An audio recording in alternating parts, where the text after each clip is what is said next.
Hello student, today I am starting the new chapter of genetics for 12th class, molecular basis of inheritance. Molecular basis of inheritance से मतलब है कि how the characters are transferred from parents to offspring. It is my first lecture. Search for genetic material. देखिए हम genetic search करते हैं लेकिन उसकी कुछ एसेंशियल फीचर्स हैं. Essential features of genetic material. Number 1, genetic material is that substance. ये वो सब्सटेंस है जिसके अंदर नंबर 1 इंफॉर्मेशन स्टोर होती है about the structure, function and development of various characteristic of the organism. किसी organism के जो characters हैं they all are stored in the DNA in the form of informations or genetic informations. The following are the characteristic features. Number 1, DNA में genetic information जो store होती है they are store in the form of codes called a group of 3 nitrogenous base. और ये जो genetic code है they are universal. सब में है, प्रोकैरियोट है, यूकैरियोट है, कोई भी है, उन सब में जेनेटिक कोड और डीएनए सेम है, जेनेटिक मटेरियल कंस्टिट्यूएंट सेम है. आइदर द ऑर्गेनिज्म में बी प्रोकैरियोटिक और यूकैरियोटिक, कोई भी हो, कोई लेना देना इसमें कोई दिक्कत नहीं है. यहां पर रेप्लिकेशन होता है जिससे कि सेम टाइप का जेनेटिक मटेरियल प्रोड्यूस होता है for the dividing daughter cell. Protein का सिंथेसिस होता है और एंजाइम बनते हैं. ये सब काम कौन करता है? डीएनए करता है. DNA has the stability physically and chemically. इन दोनों की इसमें स्टेबिलिटी होती है. इनकी जो जेनेटिक मटेरियल है is not easily mutate. Variability आती है, म्यूटेशन होता है, कम होता है, लेकिन जो वेरिएबिलिटी आती है वो म्यूटेशन से आता है और रिकॉम्बिनेशन. रिकॉम्बिनेशन का मतलब है जब during the gamete formation there is the formation of gamete starts, then there is the interchange in the segment of non sister chromatids. जो नॉन सिस्टर क्रोमैटिड्स होते हैं उनमें वहां पर रिकॉम्बिनेशन होता है. यानी वेरिएबिलिटी के लिए या तो म्यूटेशन जो सडन चेंज होती है या रिकॉम्बिनेशन होता है. एक क्रोमोसोम्स की बात अगर हम करें, क्रोमोसोम जो है इसके 2 टाइप्स हैं. एक तो इसके अंदर प्रोटीन होता है और एक न्यूक्लिक एसिड होता है. जो क्रोमोसोम्स जो are composed of 2 type of large organic molecules. Protein भी होती है इसमें और न्यूक्लिक एसिड भी होता है. देखिए अगर हम देखिए यहां पर जो डीएनए है एंड आरएनए, ये दोनों हमारे न्यूक्लिक एसिड्स हैं. इनमें जो एबिलिटी है डुप्लीकेशन, अपनी ही तरह के प्रोड्यूस करते हैं by using some specific process. जबकि ये डुप्लीकेशन की property is not present in another micro and macro molecules. चाहे वो हमारी प्रोटीन है, कार्बोहाइड्रेट है, फैट्स हैं, they do not have the proper duplication or replication.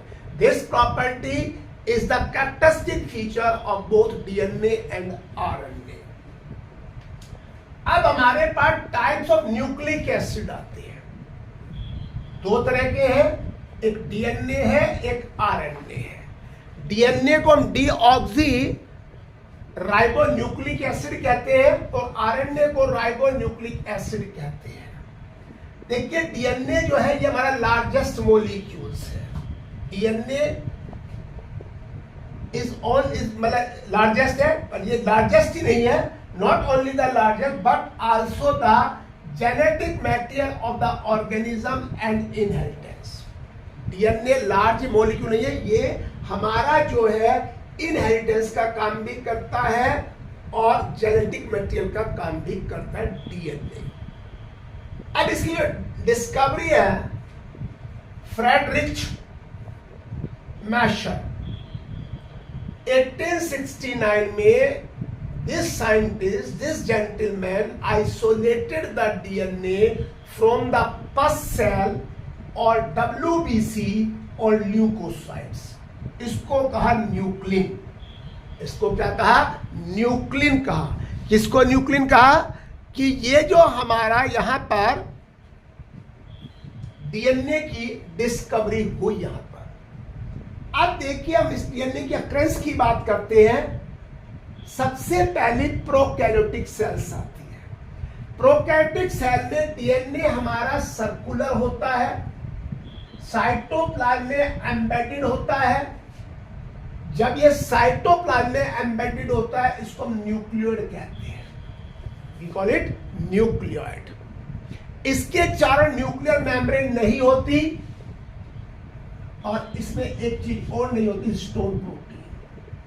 ये वो प्रोटीन होती है जिसके चारों डीएनए रैप होता है। यानी आरएनए में ना तो हिस्टोन प्रोटीन होती है ना न्यूक्लियर मेम्ब्रेन होती है और इसका डीएनए नेकेड होता है। नेकेड से मतलब है कि nucleic acid does not have nuclear membrane. और आप देखिए जो आपकी प्रोकैरियोटिक सेल्स है, जैसे ई कोलाई की है, पीपीएलओ की है, इन बैक्टीरिया की है, कुछ के अंदर यहां पर एक extra chromosomal small circular structure होती है। देखिए क्या होता है, ये सेल है, प्रोकैरियोटिक सेल है, यहां पर ये इसका न्यूक्लियोइड है और यहां पर ये सर्कुलर स्ट्रक्चर है जिसको आप प्लाज्मिड कहेंगे। यानी plasmid is a extra chromosomal DNA, it is circular and it is present in the prokaryotic cell. Plasmid जो है इसकी प्रॉपर्टी आप पढ़ेंगे, it has the property like the DNA, यानी इसमें भी रेप्लिकेशन होता है, इसमें रेप्लिकेशन प्रॉपर्टी है लाइक डीएनए। अब जो यूकैरियोटिक सेल है उसमें जो डीएनए है वो आपका लीनियर होता है, इस तरह से होता है, ये लीनियर होता है और ये न्यूक्लियस के अंदर रहता है, इसलिए इसको हम न्यूक्लियर डीएनए भी कहते हैं। इसको हम न्यूक्लियर डीएनए कहते हैं और these DNA are located on the chromosome. ये डीएनए क्रोमोसोम पे लोकेटेड होते हैं और इसमें जो है हिस्टोन प्रोटीन होती है। हिस्टोन प्रोटीन का मतलब है जैसे मान लीजिए ये कोर है, इसके ऊपर आप डीएनए को रैप करते हैं, जैसे धागा लपेटा जाता है, तो ऐसे ही इस हिस्टोन प्रोटीन पर डीएनए रैप होते हैं और रैप होने के बाद वो कन्फाइन हो जाते हैं। और ये जो न्यूक्लियर डीएनए और हिस्टोन है ये क्रोमेटिन फाइबर बनाते हैं, यानी क्रोमेटिन फाइबर में nuclear DNA and histone protein दोनों होती हैं। और जिनको आप क्रोमेटिन फाइबर, जब ये क्रोमेटिन फाइबर कंडेंस हो जाते हैं तो एक क्रोमोसोम बनाते हैं। Chromosome is the condensed structure of the DNA, condensed structure of the chromatin fibre.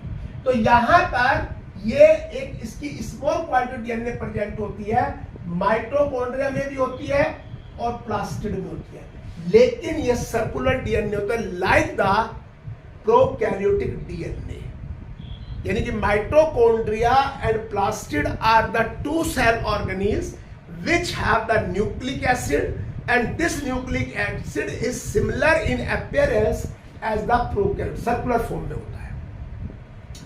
अब क्वांटिटी ऑफ डीएनए देखिए, हर स्पीशीज की हर सेल में एक constant amount of DNA present होता है हर सेल के अंदर इन ए स्पीशीज, और ये क्वांटिटी ऑफ डीएनए डबल हो जाती है जब सेल डिवाइड होती है in S phase, you already study in the 11th class, कि जब सेल डिवाइड होती है तो इंटर फेज आती है, उसमें G1, S and G2 phase आती है। तो S फेज में जो डीएनए की अमाउंट है डबल हो जाती है, दैट इज 2C2 4C, ये हो जाती है यहाँ पे। और जब गैमेट्स बनते हैं उसमें अमाउंट ऑफ डीएनए हाफ हो जाती है and half the number of chromosomes दिया, यानी क्रोमोसोम का नंबर भी आधा हो जाता है और डीएनए का नंबर भी आधा हो जाता है। किसमें? गैमीट्स में, चाहे वो स्पर्म है, चाहे ओवम है, पोलन ग्रेन है, व्हाटएवर। अब आइए लेंथ ऑफ डीएनए। देखिए डीएनए एक पॉलीमर है। पॉलीमर किसका है? ये न्यूक्लियोटाइड का है, डीऑक्सीराइबो न्यूक्लियोटाइड्स का एक पॉलीमर है डीएनए। कैसे बनते कल की क्लास में बताएंगे आपको, कल के लेक्चर में। जो length of DNA is usually defined कैसे भाई? As a number of nucleotides, उसके अंदर कितने न्यूक्लियोटाइड्स हैं या कितने पेयर ऑफ न्यूक्लियोटाइड्स हैं या बेस पेयर है, कितने बेस पेयर हैं या कितने न्यूक्लियोटाइड हैं, they decide the length of the DNA, यानी कि वो बेस पेयर पर डिपेंड होती है और न्यूक्लियोटाइड्स पे। अब length of DNA is the characteristic of an organism. हर के अलग अलग होती है, तो कैरेक्टरिस्टिक फीचर है। अगर आप बैक्टीरियोफेज में देखें तो यहां पर 5386 न्यूक्लियोटाइड होते हैं। बैक्टीरियोफेज लैम्बडा में ये 48,502 बेस पेयर्स होते हैं लैम्बडा के अंदर। ई कोलाई के अंदर 4.6 10⁻⁶ बेस पेयर होते हैं ई कोलाई के अंदर। और haploid content of human being और ह्यूमन डीएनए ये 3.3 10⁻⁶ बेस पेयर, यानी जब गैमिट्स बनते हैं हर गैमिट्स के अंदर 3.3 10⁻⁶ बेस पेयर होंगे। डिप्लॉयड कंटेंट्स में 6.6 10⁻⁶ बेस पेयर होंगे इन ह्यूमन बीइंग। जो ह्यूमन बीइंग है उसकी जो डिप्लॉयड सेल्स है उसके अंदर डीएनए के जो कंटेंट है हैप्लॉइड से डबल होंगे, दैट इज 6.6 10⁻⁶ बेस पेयर। अब distance between the base pair, देखिए दो बेस पेयर के बीच की डिस्टेंस क्या है? 0.3 नैनोमीटर, 0.3 × 10⁻⁹ मीटर और 3.4 एंगस्ट्रोम। 0.34 × 10⁻⁹ मीटर एंड और 3.4 एंगस्ट्रोम। अब total length of human DNA, देखिए यहाँ पे टोटल बेस पेयर 6.6 10⁻⁶ है। इनको मल्टीप्लाई कराया गया मीटर में 0.34 10⁻⁹ तो total length of the DNA is 2.2 metre. This is the length of the human DNA. Thank you. आप इसको देखिए, लाइक करिए, शेयर करिए एंड सब्सक्राइब करना बिल्कुल ना भूलें। कल आपको नई वीडियो पे आएंगे इसके नेक्स्ट पार्ट में।